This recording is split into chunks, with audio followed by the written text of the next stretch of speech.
Hey everyone, welcome back to Running on Disney.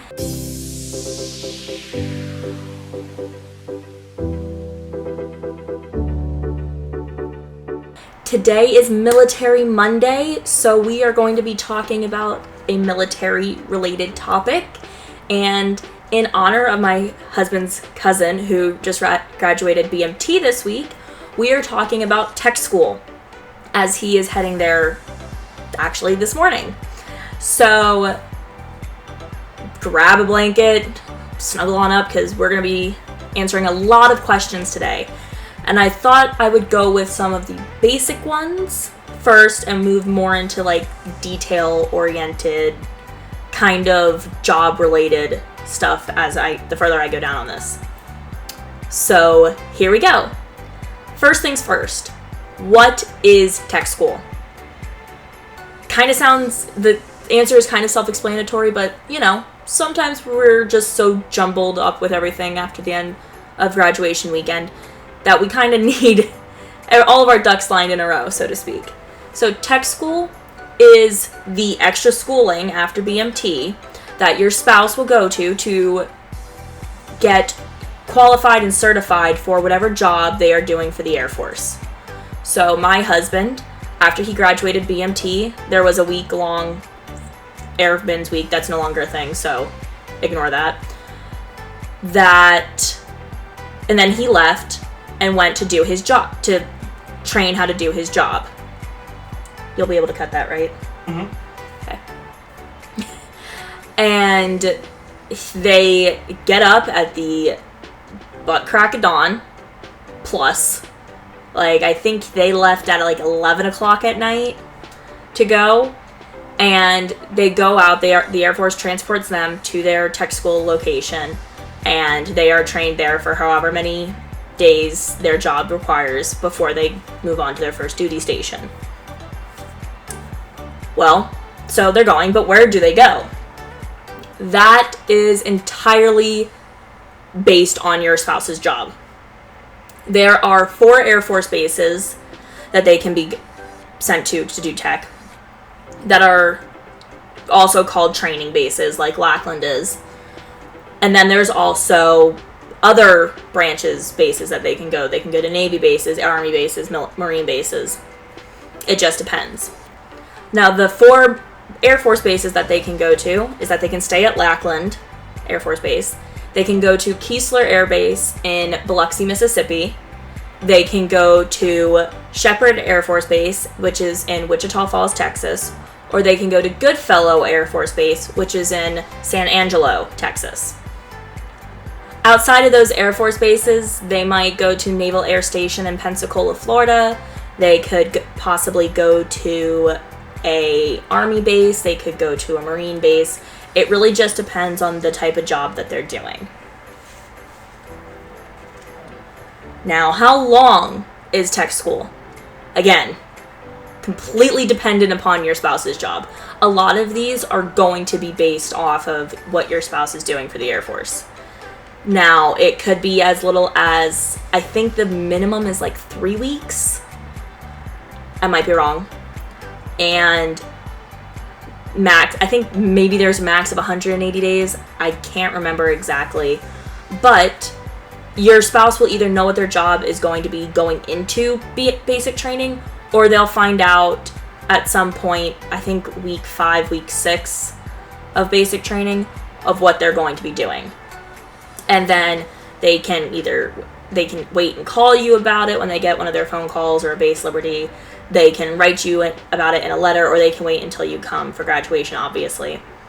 But as a spouse, once you know the official name of your spouse's job, you can go on the Air Force website, and they have a list of every single job that you can possibly do for the Air Force, and they will have how long it is, and it's how many class days, and I'll explain that a little bit later. How many class days it is, where the location is. Now, I said something about class days, so class days, like I said, they can range as little as 3 weeks in class to 180 days in class. And that just means strictly Monday through Friday, days that they are going to be in class learning That doesn't include holidays that might fall on those days, like Monday through Friday. It doesn't include weekends. It doesn't include, like, if they're there over Christmas, the exodus that they get to take to come home for the holidays. It doesn't include any of those. It's strictly how many days they're going to be in their course. So my husband is client systems technician, which is just a very, very overly fancy way of saying IT. And his tech school was 60 days in class. However, he got there at the end of July, and we did not get to our first duty station until November, the beginning of November. And that was for reasons outside of his class and all of that. There was other issues that came up. But so 60 days in class doing the job from the very first class to the graduation day. Now, what freedoms will your spouse have? That's serious.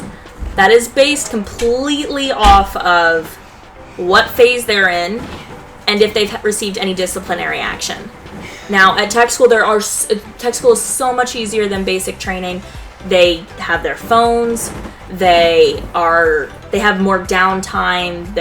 You're able to go and see them whenever the heck that you want, within reason.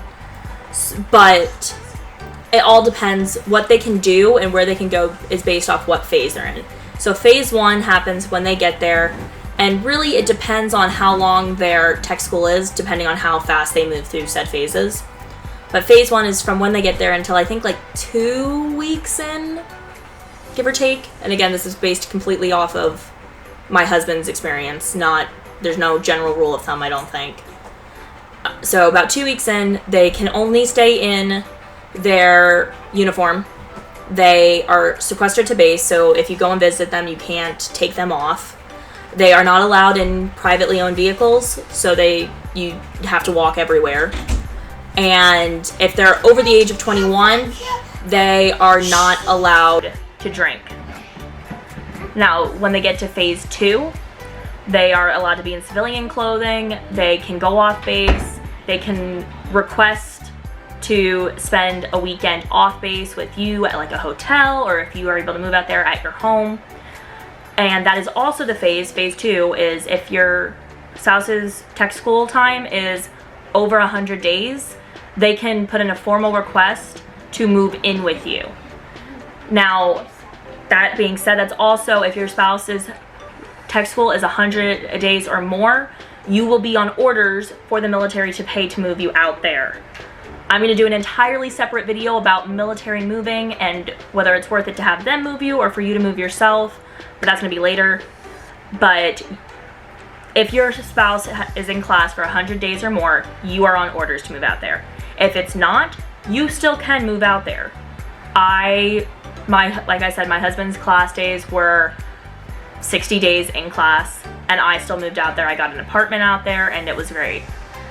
But those are the different types of freedoms. Also, when they get to phase 2, they can go about an hour in any direction outside of base within reason. There's certain areas that are going to be off limits. Like for us, he was in Biloxi, Mississippi. New Orleans is like 45-minute drive, but we were not able to go there. That was one of those off-limit areas. And then there were certain areas in the town of Biloxi, that he wasn't allowed to go to either. So, but it just depends on the base that you're located at and your spouse's MTLs. MTL stands for Military Training Leader. But those are some of the freedoms that you're going to be able to expect when they go to tech school as opposed to BMT. And I already kind of touched on this, but will they get their phone? Yes, as a matter of fact, they do. My spouse, my husband, left at 11 o'clock at night on the Sunday after Airman's Week, which again, doesn't really matter, but let's just say the Sunday of graduation. My spouse left. as they were boarding the bus to go out to Biloxi, Mississippi, they were handed their phone and their chargers. So at 11 o'clock at night, I got a FaceTime, which was fine because it was great to see him. But yes, they will get their phone. Now, they will not be allowed to take their phone with them to class. So, I mean, if you're one of those that needs to be texted every hour on the hour, they're not gonna be able to do that. But they will have their phones in their dorms after class.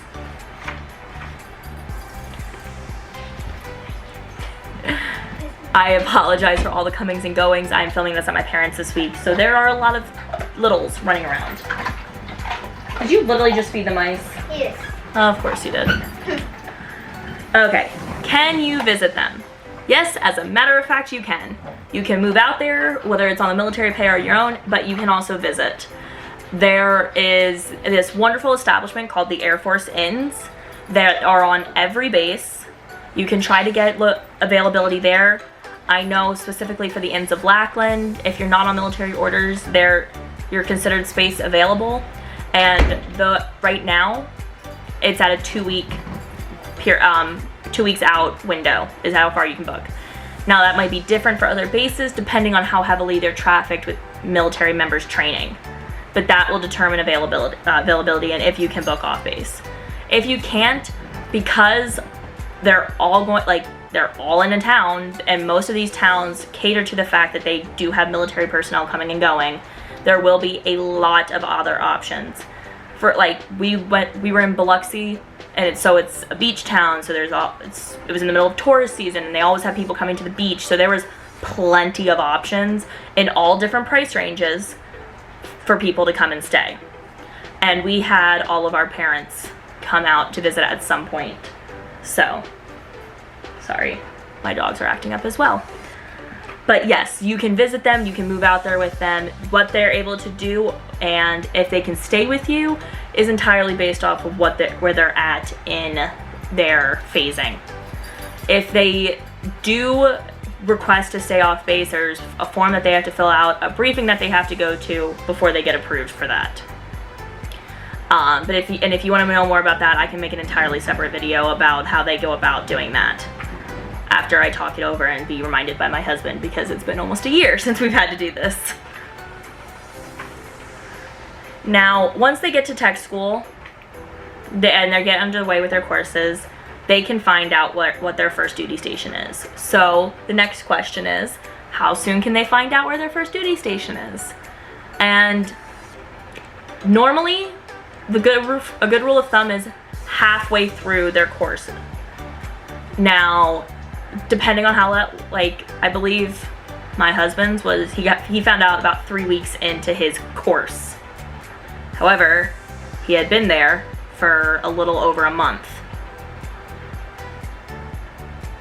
And I can explain that in an entirely different video as well, of why it took so long.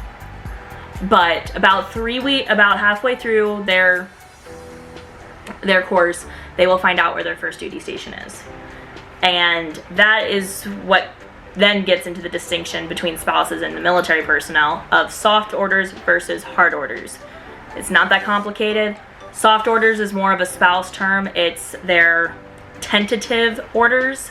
So they are told by their MTL that this week y'all will probably be finding out where you're at, or within the next couple weeks.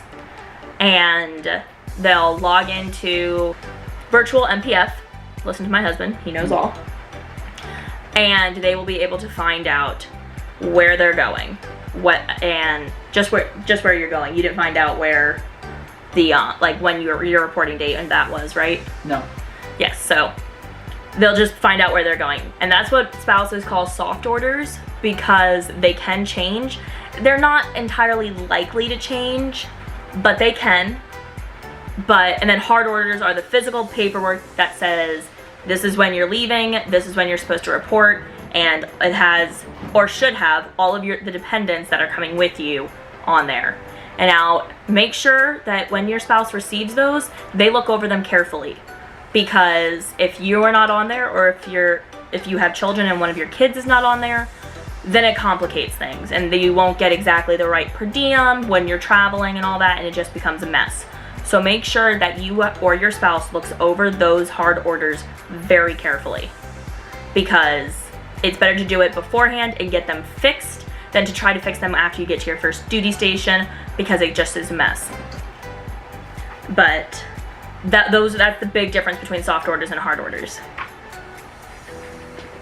And now hard orders are a little bit special at your first duty station, or when you find them for your first duty station, because they can be traded. It's the only time you can trade your duty station orders, so make it count. They will be able to fill out a list. They fill out one at basic training, but if they're not careful, it'll wipe clean, and if they don't check on it, you can be sent wherever. But you can fix and add things to your bases of preference on their login. I think it's on the same thing on the virtual MPF. Was that right? Mm-hmm. The virtual MPF during tech school. And you'll make a list for stateside bases that you want and overseas bases that you want. Keep in mind, this is just a wish list. It in no means there's no clause somewhere, there's no official paper anywhere that says that they have to pick a base based off of one of your preferences. You could get the top pick on your list, or you can pick the one that you did not want to go to at all. You could get picked to go to that one. Now, if you're at tech school going to your first duty station and somebody wants to trade with you, you have that option, and you can trade, I think, as many times as you want, right? Mm-hmm. Okay, you can trade with anybody as many times as you want at tech school. That's the only time that you'll be able to do that. He sounds like a motorboat. Mm. So, just something to keep in mind. Make sure you have that base of preference thing listed, because depending on your job will depend on how closely they listen. For instance, he has one of the most basic jobs. He can go to just about any military installation anywhere, stateside, overseas. I think there's like 1 or 2 bases that he can't get to. Other than that, the entire world is open to him. So it just depends what the need is and if they're willing. Like, we got our first pick, but some people didn't. I mean, a lot of the people in his tech school class actually did get the base that they wanted to go to right off the bat. So it just worked out that those bases needed IT guys. Which leads to, where can they be stationed? Like with most of the other things in this video, it is entirely dependent upon what their job is. Most jobs are going to be highly specific, and there's only a certain number of bases they can go to.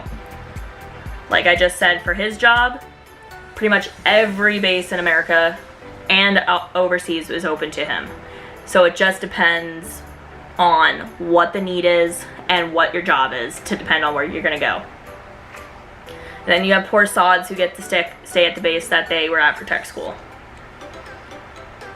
I mean, I wouldn't have minded. I really liked being in Biloxi. It was very beautiful, but not everybody is that lucky. Now, that brings me to my final question for this video, which is, how soon after the course completion can they leave for their first duty station?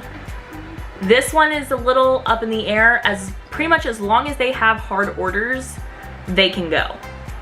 Like, for my husband's class, he had to take this exam, and once he passed, we were able to leave pretty much 24 hours later. Was it 24 hours or 48 hours? 24. Yeah. So we were able to leave the next day, because his orders say that he had it until like January or February of this year to leave and report to his new base. So he passed. We didn't wait around for a graduation ceremony or anything. They pretty much gave him his certificate of completion. We packed up the apartment that I had and we left the next morning. So that's pretty much it. It depends. If they have hard orders, they can go right away. If you don't have hard orders, you're stuck waiting. And I've heard of people who have been at tech school a month plus after graduation waiting for their hard orders. So it really, honestly and truthfully, just depends. And you're gonna get that a lot in your military career. Everybody likes to say that the motto for the Air Force is hurry up and wait. So just my biggest piece of advice is stay patient, and it'll eventually all work itself out. Anyway, that's all I have for this video today. If you liked it, please give it a big thumbs up. If you have not yet, hit my subscribe button and click the little bell notification to be notified anytime I upload new videos. Mondays are strictly for military Mondays. They are any and all questions we might have concerning spouse life and within the military. Wednesdays are either going to be a vlog or a podcast, depending on what I'm in the mood for. And Fridays are always Disney Fridays, where we talk about new Disney news, my upcoming trips, and just anything under the sun Disney. So have a great start to your week. Be good to yourselves. Be good to each other. Bye, guys.